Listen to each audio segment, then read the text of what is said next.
जय जगन्नाथ दर्शक बंधु। आज आम कथा ज्योतिष शास्त्र सबुठु रहस्यमय और शक्तिशाली राशि जहाँकि बिछा राशि विषय रे। बिछा राशि भाई और भौणी माने आज मुझे जीवन एमती किछि 100% सत्य और गुप्त कथा कहबी जहाँ शुणिला परे आपण निज आखि को भी विश्वास करि परिबे नाही। सर्वप्रथमे मु आपणकर से स्वभाव विषय रे कहबी जहाँ शुणिले आपण एबे ही कमेंट बॉक्स रे 100% सत्य लिखा बाध्य हेबे। सेटा होची आपण जीवन रे कहार भी विश्वासघातकता को जमारू क्षमा करती नहीं। आपण संपर्क रे निजर सबु किछि उजाड़ी दियंती किंतु जदि केही पछरे छुरी मारे सही दिन ठारू सही मनीष आपणक पई मरीगला भली समान होइथाय। किंतु बंधुगण केवल सेतिकी नुहे एही भिडियोर शेष आड़क मु आपणको आपणक जीवन से सुवर्ण बयस विषय जणाइबी जो बयस रे आपणकर प्रकृत भाग्य उदय हब एवं भगवान हनुमान को कृपारु आपणक दिन बदली जीवो। एहा सहित बिछा राशिर लोकंकु सबुबेले केउ भयंकर रोगर भय रही थाए एवं केउ कला रंग आपणक जीवन को बर्बाद कर दे पारे से सबु गुप्त सत्य आज मु एई भिडियो रे ग्रह चलन सहित बुझाइबी। तेणु भिडियोटी को जमारू स्किप न करी पूरा शेष पर्यंत निश्चय देखंतु। जदि चैनल रे आपण नुआ अछंती चैनल को सब्सक्राइब करंतु।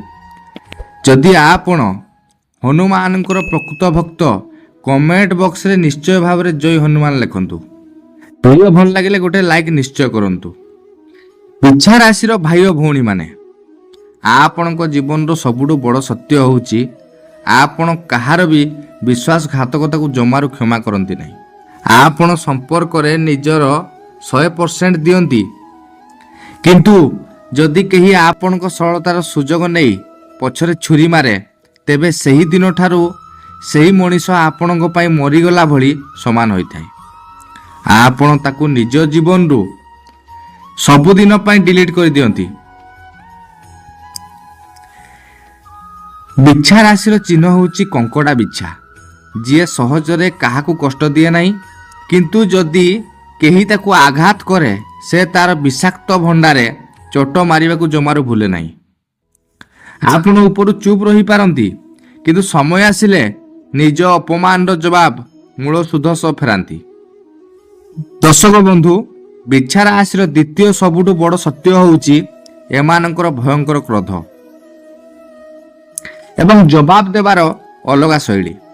एमाने साधारणतः बहुत शांत सहनशील एवं निज काम व्यस्त रुहंती।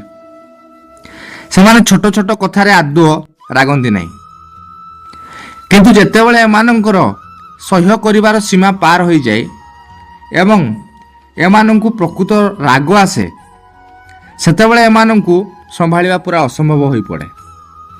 बिछा राशिर लोक माने रागिले काहा सह पाटितुंड करंती नाही कि हाथ गोड़ चलांती नहीं। एमानकर जवाब देवार स्टाइल पूरा अलगा। एमाने चुप रही एमिति गोटे कथा कहिबे किंबा एमिति भाषा रे जवाब देबे जहाँ सामना लोकर कलिजा को सीधा तीर भली तार आत्मसम्मान को पूरा धूलिसात करदेव। एमानंक जीभ धारुआ छुरी ठारू भी अधिक शक्तिशाली। जदि आपणकर राशि बिछा एवं आपण को राग आसिले आपण एमिति चुप रही कड़ा जवाब दियंती तेबे एबे ही कमेंट बॉक्स रे 100% सत्य बोली लिखि जणांतु। एबे आसंतु जानिबा बिछा राशिर सही अलौकिक शक्ति विषय रे जहाँ भगवान आपण को जन्मरु देइचंती एवं मिछ धरिबार अद्भुत क्षमता। बिछा राशिर व्यक्तिंक सामनारे केही जेते बड़ अभिनय कले भी किना मिछ कही चतुरता देखाइले भी एमाने सामना लोकर आखि एवं चेहरा देखि तुरंत तार असली चेहरा धरी पकांती। एमानंकु बक्का बनाइबा पूरा असंभव। एमानंकर सबुठु बड़ खासियत होउची जेतेबेले सामना मनीष एमानंक सह मिछ कही छलना करे एमाने सेतेबेले पाटितुंड करंती नाही। एमाने सबु जानी शुणी भी अजଣା रुहंती एवं चुपचाप देखंती ଯେ ସାମ୍ନା ଲୋକ କେତେ ବାଟ ଯାଉଛି। ଏମାନେ ସେହି ମଣିଷକୁ ନିଜ ଆଖିରୁ ତଳକୁ ଖସାଇ ଦିଅନ୍ତି, କିନ୍ତୁ ସଠିକ୍ ସମୟ ଆସିଲେ ତାର ଅସଲି ମୁଖା ଖୋଲି ଦିଅନ୍ତି।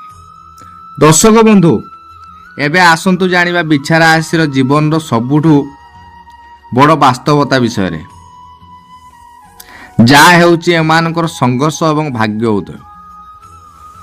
ବିଛା ରାଶିର ଲୋକଙ୍କୁ ଜୀବନରେ କୌଣସି ବି ଜିନିଷ ସହଜରେ କିମ୍ବା ଭାଗ୍ୟ ଭରସାରେ ମିଳିନଥାଏ।